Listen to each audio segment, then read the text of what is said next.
స్వర్గవాస ఎవరు? హలో అమ్మా కోడలి పిల్ల, నేనమ్మా మీ మావయ్య గారిని స్వర్గం నుంచి మాట్లాడుతున్నాను. మావయ్య గారు ఏంటి స్వర్గం నుంచి మాట్లాడుతున్నారా? అక్కడ ఫోన్ ఫెసిలిటీ కూడా ఉందా? ఈ మధ్య జియోవాడు ఒక టవర్ వేశాడమ్మా. స్వర్గంలో అత్తయ్య గారిని కలిసారా మావయ్య గారు? అత్తకు మించిన అందగత్తెలు ఉన్నారమ్మా. ఇప్పుడు అత్త ఎందుకమ్మా?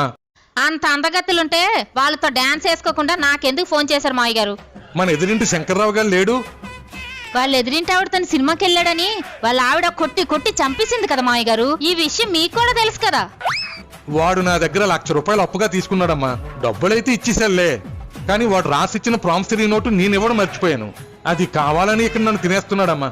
అమ్మా పరుపు కింద ఉందేమో చూడమ్మా. ఉంది మావయ్య గారు.